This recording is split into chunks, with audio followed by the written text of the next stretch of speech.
La vérité déchirante enfin révélée. L'épouse de Michel Onfray brise le silence sur les cicatrices de leur mariage, entre douleur, mystère et grandeur d'âme.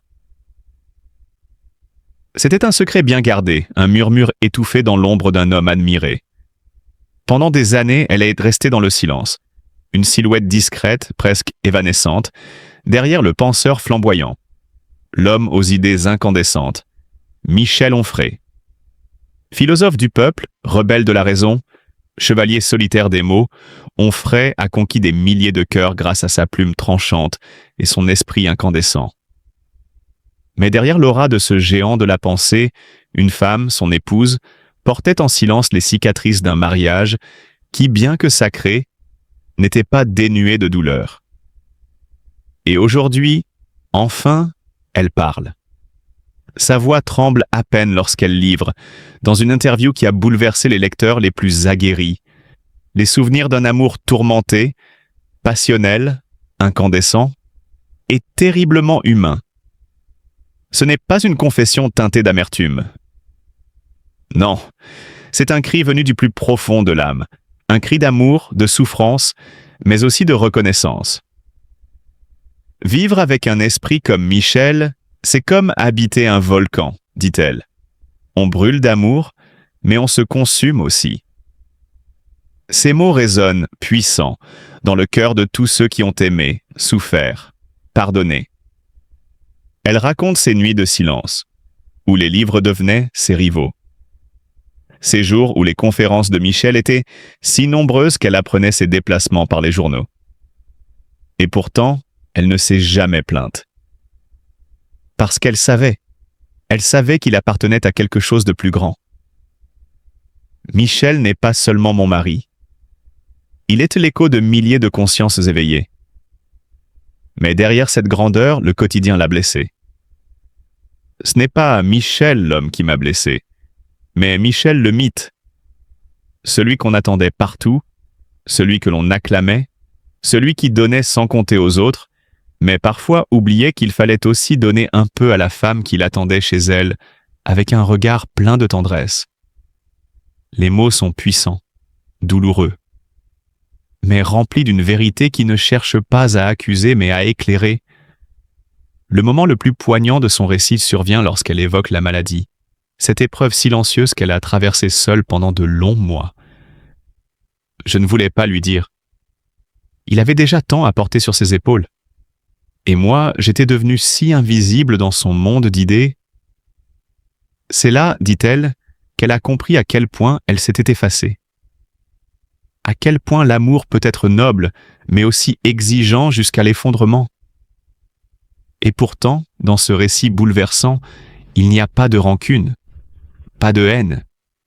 Seulement une femme qui a aimé, qui a souffert, et qui a décidé, aujourd'hui, de poser des mots sur ses blessures. Avec une grâce infinie, elle ne détruit pas le mythe Onfray. Au contraire, elle le magnifie. Michel est un homme d'une noblesse rare. Un homme qui porte le poids de la pensée avec une force incroyable. Il ne m'a jamais fait de mal consciemment. Il était juste emporté par la grandeur de son destin. Et dans une confession finale, déchirante, elle révèle la lettre qu'il lui a écrite un soir d'hiver, alors qu'il était à l'autre bout du pays.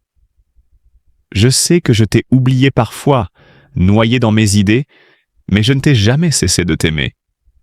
Tu es le seul port où mon esprit trouve la paix. Ces mots, elle les garde précieusement, comme un trésor, comme la preuve que malgré les blessures, malgré les absences, l'amour entre eux n'a jamais été une illusion. Il a simplement été trop grand, trop brûlant, trop complexe pour être contenu dans les limites d'un quotidien ordinaire. Aujourd'hui, elle ne demande pas la pitié. Elle offre son histoire pour que l'on comprenne, pour que l'on voie l'homme derrière le philosophe, le mari derrière l'intellectuel. Et surtout pour qu'on sache que derrière chaque grand homme, il y a parfois une femme blessée, mais debout, digne et infiniment humaine. Et Michel Onfray, lui, émerge de ce récit encore plus grand, encore plus profondément humain. Non pas un héros sans faille, mais un homme de passion, de silence, de contradiction. Un homme capable d'aimer, de se perdre, de revenir. Un homme qui, malgré les tempêtes, aura toujours su faire briller la lumière de la pensée, et, dans l'ombre, celle de l'amour.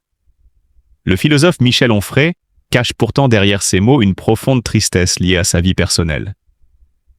Depuis quelque temps, il se bat silencieusement avec des problèmes de santé qui l'affaiblissent, rendant ses jours plus lourds à porter. Mais c'est surtout au sein de sa sphère intime que la douleur se révèle la plus vive. Sa compagne, longtemps restée dans l'ombre, a finalement brisé le silence. Leur mariage a été une épreuve marquée par des blessures invisibles. Dans un témoignage émouvant, elle décrit une relation jonchée de malentendus, de silences pesants et de cicatrices profondes, laissées par le manque d'écoute et les pressions extérieures. Elle parle d'un véritable cauchemar émotionnel, vécu dans la discrétion mais gravé à jamais dans son cœur. Malgré son aura publique, Michel Onfray est aujourd'hui un homme fragilisé, portant le poids de ses douleurs personnelles loin des projecteurs. Né le 1er janvier 1959. Ce qui impressionne chez Michel Onfray, c'est la démesure de son œuvre. Il a publié plus de 100 livres, abordant des sujets aussi variés que l'athéisme joyeux, l'hédonisme libertaire, la contre-histoire de la philosophie, ou encore les dérives de la modernité occidentale. Son style, à la fois érudit et flamboyant, captive, dérange, questionne. Il ose défendre Nietzsche contre ses caricatures, redonner vie à des figures oubliées comme Diogène, Épicure ou Max Stirner, et proposer une lecture alternative, non chrétienne, non idéaliste, de l'histoire des idées. Il ne cherche pas le consensus, il dérange l'ordre établi, et c'est précisément là que réside sa grandeur. Son courage intellectuel est fascinant. Il affronte les polémiques, défie les dogmes, remet en question les vérités officielles. Mais jamais gratuitement. Toujours avec une rigueur lumineuse, une passion sincère pour la vérité. Michel Onfray est un combattant de la pensée, un bâtisseur de liberté, un homme qui a fait de sa vie une œuvre et de son œuvre une insurrection permanente contre la bêtise et l'oubli. Il est de ceux qui donnent envie de lire, de comprendre, de penser, non pas pour briller, mais pour vivre mieux, plus librement, plus lucidement. Et en cela, il mérite toute notre admiration. La femme de Michel Onfray, dans un témoignage bouleversant, elle a révélé le cauchemar silencieux qu'elle a enduré pendant des années. Une union marquée par la douleur, les blessures de l'âme et les cicatrices invisibles qu'elle porte encore aujourd'hui. Elle ne cherche ni scandale ni vengeance, seulement un peu de barque compréhension, de tendresse et d'humanité. Dans un monde souvent aveugle à la souffrance intérieure, il est temps de me tendre la main, d'ouvrir son cœur, et de reconnaître le courage de celles qui osent le parler. Nous vous invitons à entourer cette femme de bienveillance, à écouter sans juger, à aimer sans condition. Car derrière chaque silence, il y a un cri étouffé.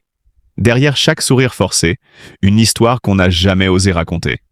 Soyons nombreux à Fagnement. Lui témoigner notre soutien. À dire haut et fort que sa douleur compte, que son vécu mérite respect, et que l'amour vrai guérit.